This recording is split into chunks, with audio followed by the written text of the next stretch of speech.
DCT Audio. The art of good listening.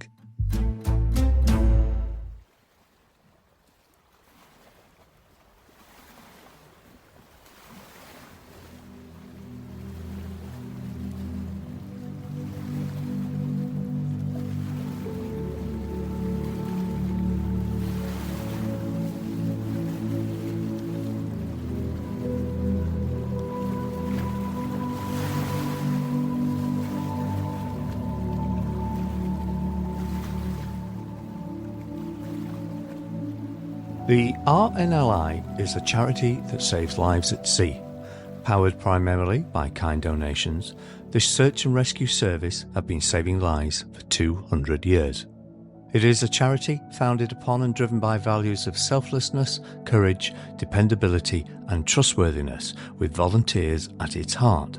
Values shared by generations of supporters, perhaps supporters like you who are listening to this podcast, who have powered its life-saving work through your kindness and generosity for 200 years.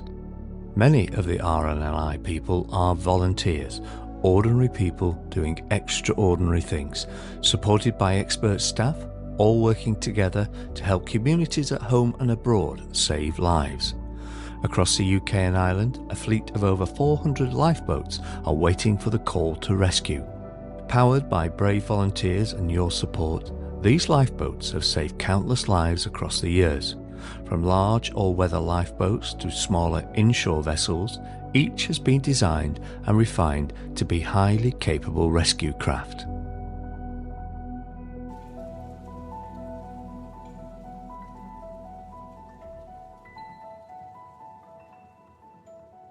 It all began nearly 300 years ago when a London coach builder, Lionel Lukin, paved the way for the first purpose-built lifeboat when he designed the world's first unsinkable boat and patented it on the 2nd of November 1785. Although a coach builder, Lukin was interested in improving the safety of the boats, and in 1784 he began experimenting with a Norwegian yawl, a type of sailing boat, using the River Thames to test his unimaginable design. Lukin incorporated pockets of air in watertight bulkheads, buoyant gunwales, and used cork and other lightweight materials in the structure. He also used a false iron keel for additional weight to keep the boat upright.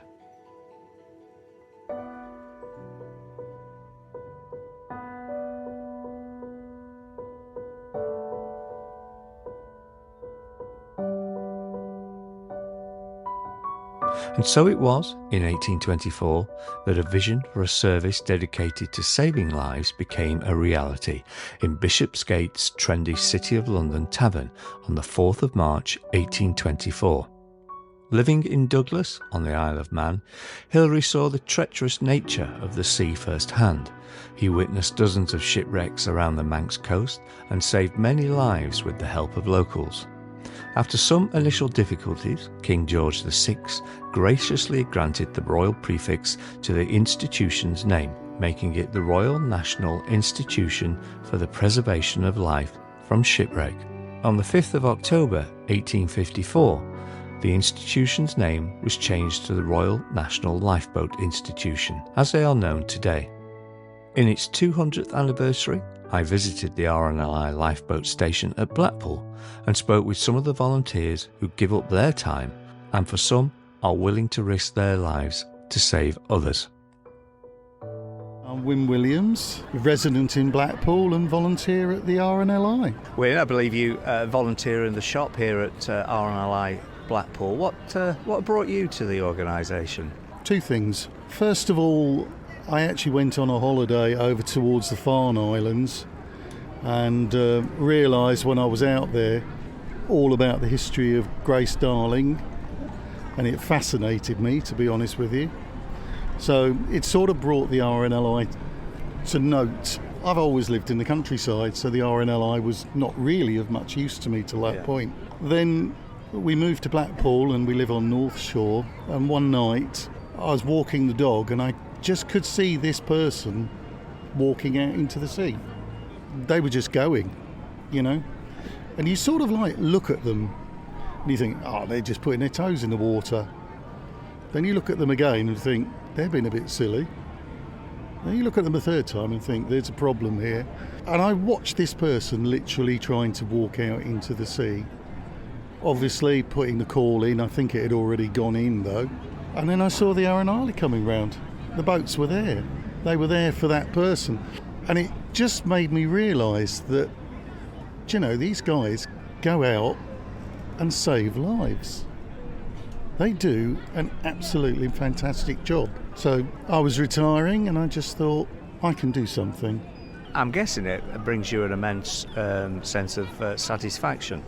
It's sort of a sense of satisfaction, but I've only been here a few months, but it's more a budding sense of commitment.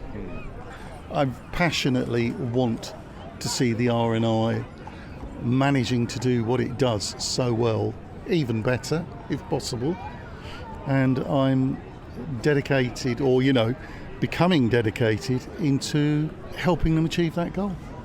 And it's important that people come into your shop because fundraising is a very real part of the RNLI. Yeah. I mean, we have people come in the shop and say, do you not receive any government funding? Do you not receive money? It's incredible, isn't it? Yeah. No, they don't. Some people will turn around to us and say it's a good thing you don't receive money because if the government got involved, they'd probably muck it up. But at the same time, you've got volunteers protecting the shores of this country. That almost, in this day and age, sounds crazy, but it does work. Unless you've had a need for the RNLI, then you really don't appreciate just the, I suppose, the commitment, service level of training, bravery, all those things that we talk about in people that do heroic acts. Just people don't realise what the RNLI do. I didn't realise until such time as I watched them go out, and the weather was pretty stormy that night, and protect a life. That brought it home. Grace Horsley Darling was born on the 24th of October 1815 in her grandfather's cottage in Bamborough, Northumberland.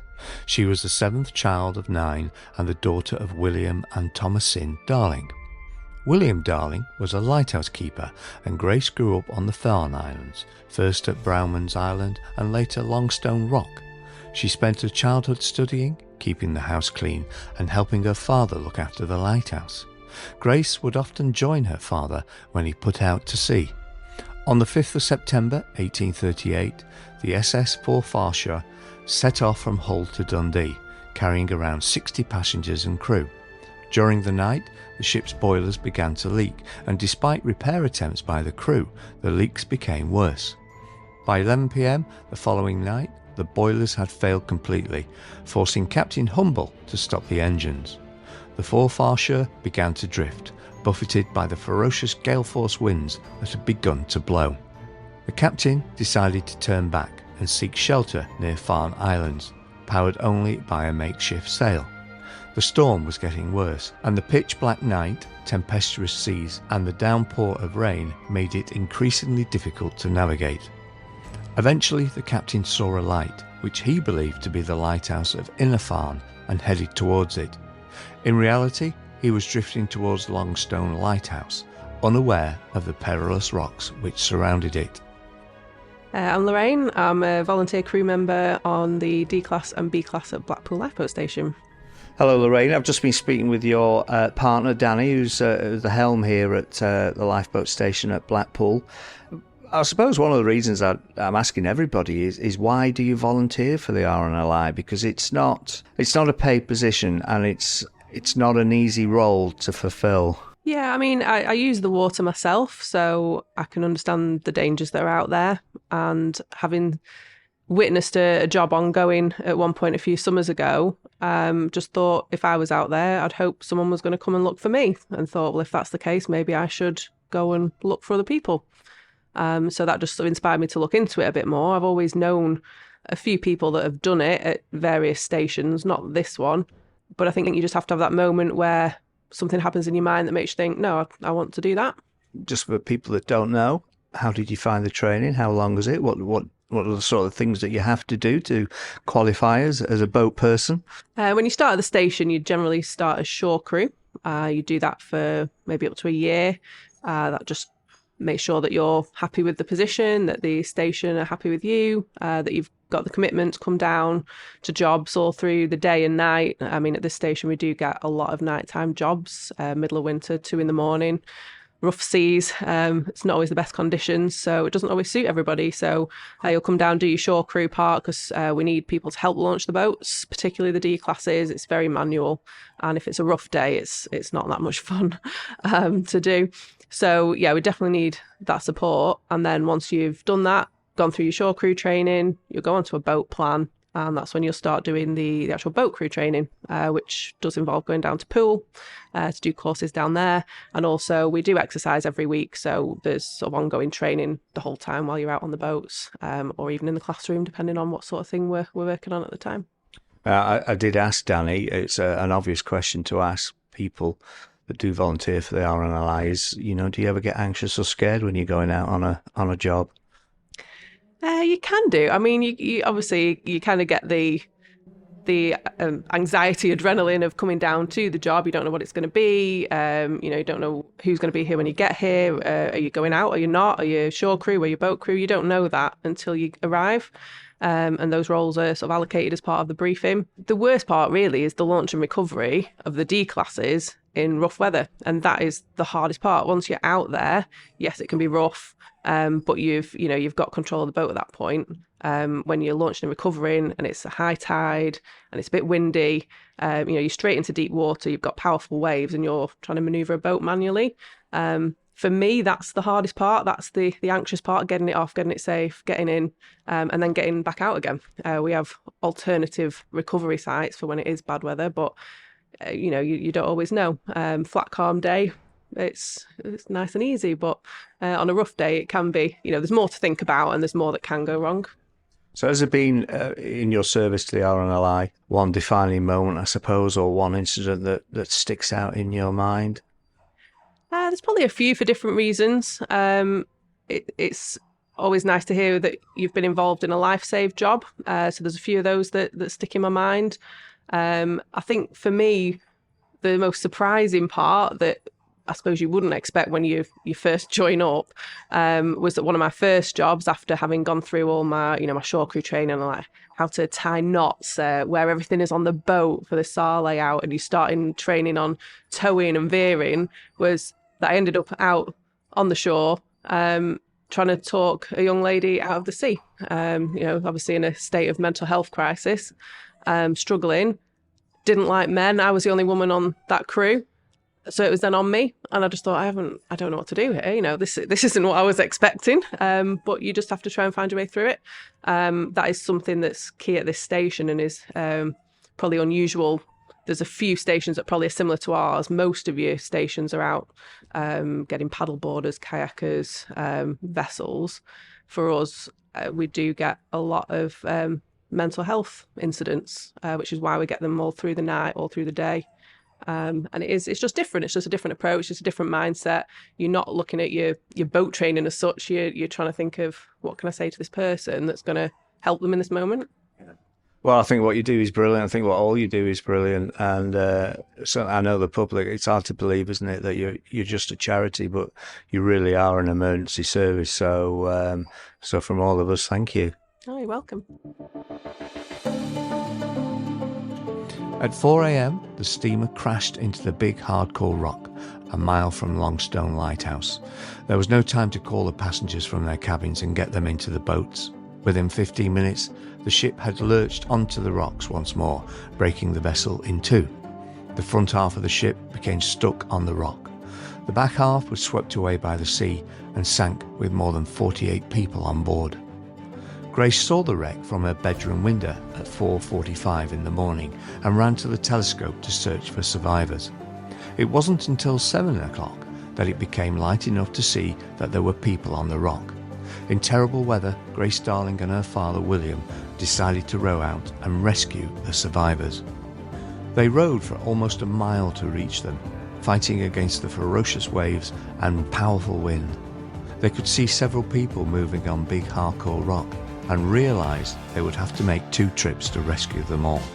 William climbed onto the rocks to examine the injuries of the survivors, whilst Grace stayed in control of the boat, rowing it backwards and forwards to avoid crashing into the reef. A female passenger who had lost 2 children, an injured man and 2 crew members were chosen to make the first trip back to Longstone. They arrived safely, and William and the 2 crewmen returned for the remaining survivors, whilst Grace and her mother tended to the others. By 9 a.m, the rescue was complete, and 9 survivors had been rescued from the ship.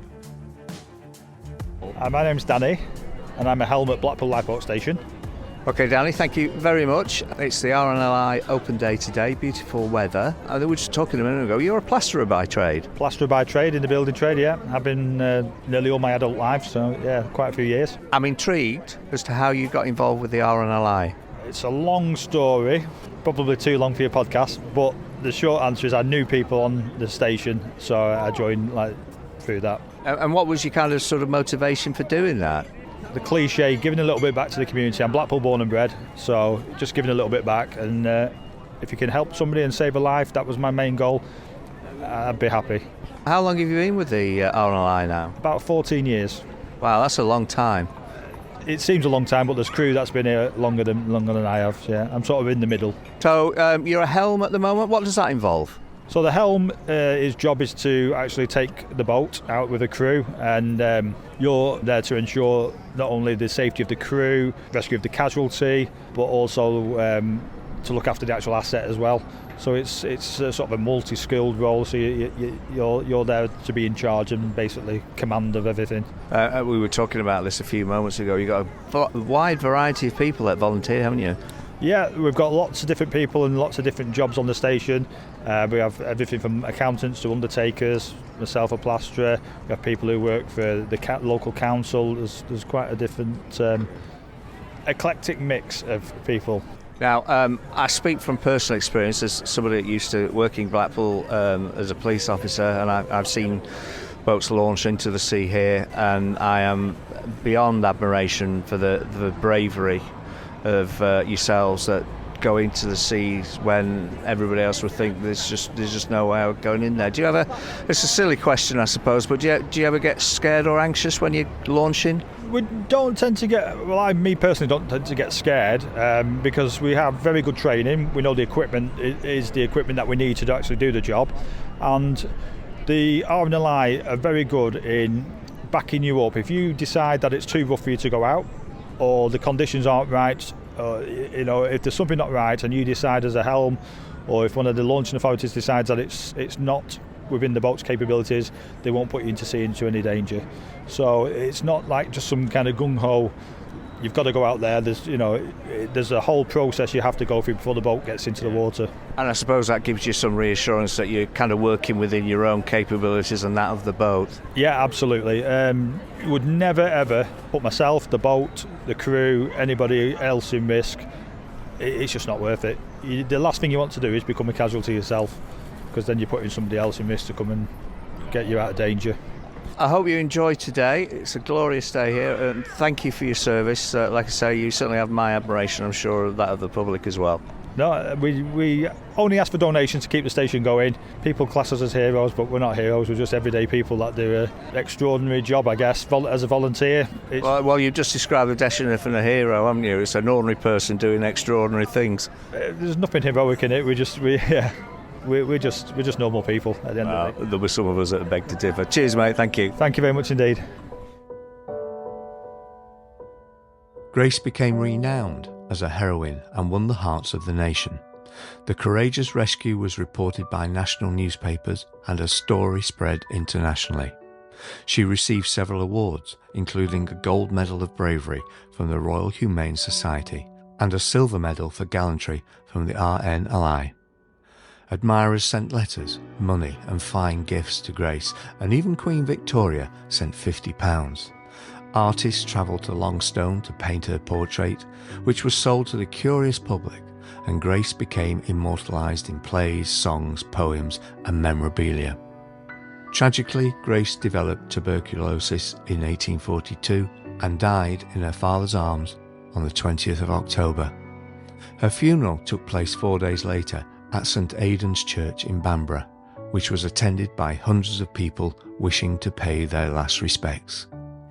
Grace's memory is still honoured and preserved today, and the RNLI Grace Darling Museum in Bamborough is dedicated to her story. In her rescue, Grace exhibited the same values our lifeboat crews live by today. My name is Joseph. I'm a volunteer at the lifeboat. I've been here for 4 years. I work in the shop and I also do the viewing gallery upstairs. I teach people all about the capabilities of the boats, how fast they go, how many rescues we're up to, and teach the children water safety because the adults should know better. It's the children that need to learn. Well, it's a point well made. And we'll talk about the capabilities of the boats in a moment, if you don't mind. But what brought you into volunteering for the RNLI? Just I thought they needed help, so I came in and met Pat. I get on like an house on fire, really. If he needs cover, I come in and cover. Do you find you get a lot of support from the public? Yeah, we do, yeah. We do get a lot of people that are miffed about bringing immigrants over on the boat. We rescue all lives at sea. It doesn't matter where they're from, what colour, or anything like that. You know, we've been going for 200 years. They've only just started coming over. It isn't a thing that the RNLI go and pick immigrants up. Yeah, it's a very good point you make. Just tell me about some of the boats then that are here at Blackpool. Yeah, well, the big boat is the Atlantic 85. It's the second fastest lifeboat in Britain. The first fastest is the E-Class, which is on the Thames. That does 45 miles an hour, the Atlantic does 40. It carries with it 3 red flares and 6 white flares. The red flares are if the boat's in trouble. The white flares, if they go looking for a casualty at night and it's pitch black out there, they'll set off a white flare. That will illuminate a large area, making it easier to find the casualty. They will then get the casualty out of the water onto the boat, wrap them up to get them warm and put a life jacket on them. They'll do medical checks on the boat and radio all the information back here to us, where we will have ambulances and paramedics waiting. The smaller boats, they're the D-Class. They do up to 29 miles an hour. They have a crew of 3 and can rescue 5 people. They're flat bottom boats, so they're very good for shallow water rescues, and they're pretty good in rough sea. With them being small, they're very manoeuvrable.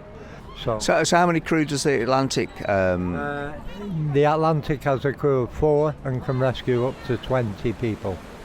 Wow, so it's a big boat then. Yeah. Well, Joseph, I wish you well and thank you for volunteering. All right, mate. Thank you.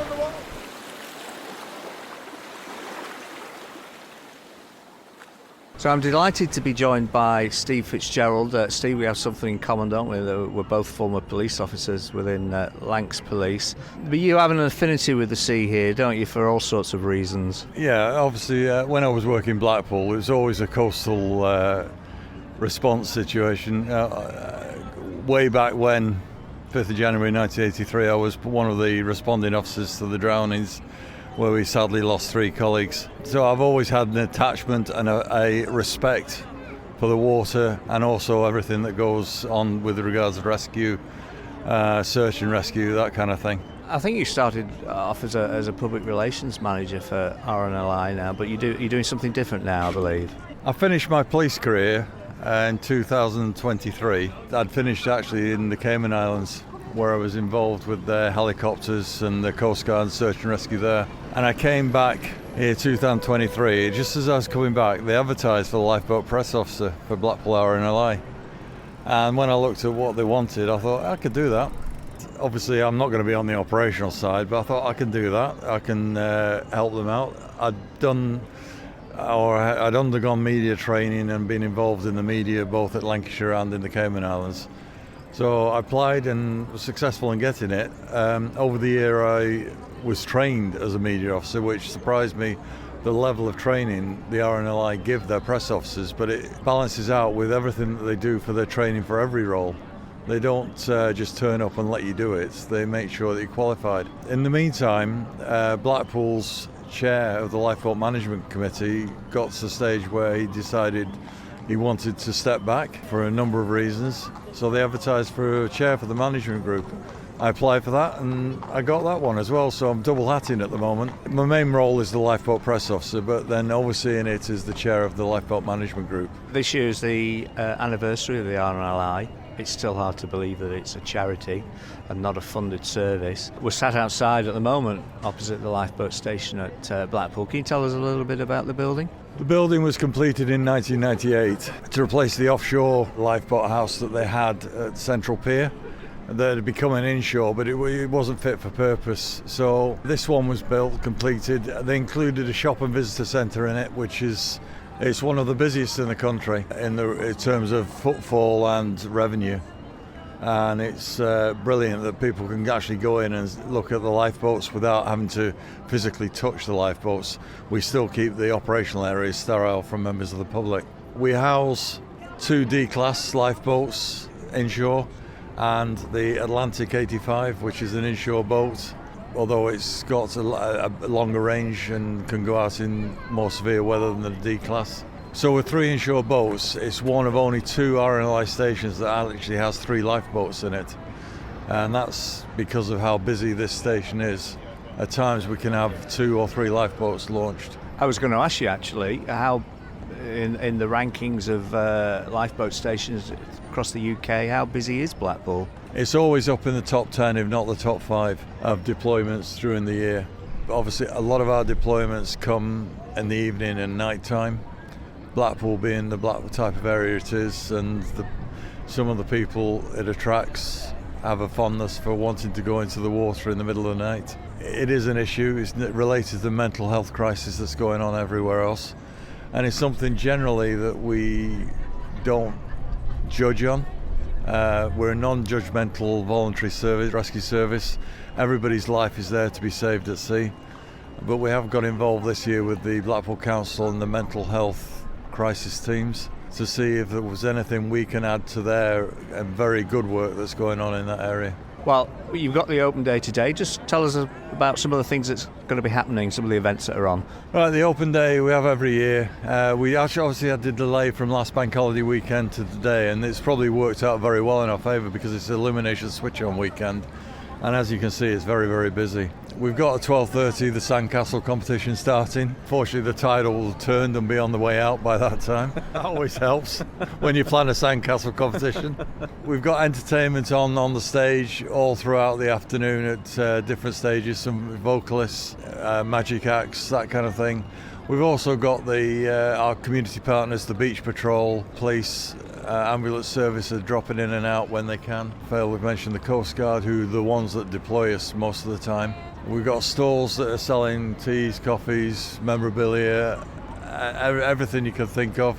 We've also got some private stalls, and we've, for this year, got a nice screen van. You got a nice barbecue going, because I can smell it. And the barbecue, the crew are running the barbecue. It's one of the things they pride themselves with, and that'll be going all day. We've also got a licensed bar at the barbecue, which is unusual for an event like this, but if you're going to buy your beer anywhere today, you can always come down here and get it. A lot of things going on today. What does the future hold for the RNLI, specifically Blackpool, I suppose? It's constant involvement. It's the RNLI's 200th, but it's the Blackpool's 160th year of operation. One of the things that's key is volunteers. When you run a service on volunteers, you're reliant on people giving up their work day, just turning up at the drop of a hat. We're relying on people staffing the shop as volunteers or working a rota. The pressures that builds on you. We're advertising for lifeboat crew at the moment. We also have a whole background behind them. That's the shore crews, the launch authorities, the drivers. And these are always things that any one of these little cogs is missing, you can't launch the lifeboat. So for 3 lifeboats to get them on the water, we're looking at about 15 people needing to turn out, and that's the minimum, and we've probably got about 25 at the moment. So it's looking to the future. Getting across the saving lives at sea water safety messages is key to everything that we do, because if we ended up with no call-outs, then we probably succeeded in our role of making sure that nobody needed us. I can't see that ever being the case. We've always got to be prepared to provide that 24-hour, 7 days a week service. And recruit the right people that will be able to commit to the future and a longevity. Training a lifeboat crew member takes about 9 months, so it's a significant input that they have to do and the RNLI have to do to actually get them out onto the sea. If people want to donate to the RNLI, or if they're thinking about volunteering, how would they do that? RNLI.org is the website. You can donate directly on the website. You can donate via the Blackpool RNLI Facebook page. If you want to volunteer, if you want to come down and speak to anybody down here, we're always willing to speak to anybody. But there's also a volunteer section on the website. If you go on it, it'll tell you what the posts are available locally. There's obviously on the Fylde coast, it's not just us, it's Fleetwood and Lytham St Anne's. We're all regularly recruiting crew and the backfill for support staff. So I would say go onto the RNLI.org website and look at the volunteers. Otherwise, come down and speak to us. Cheers, Steve. Thanks for the work that you're doing. Thank you very much. Appreciate it, Dave.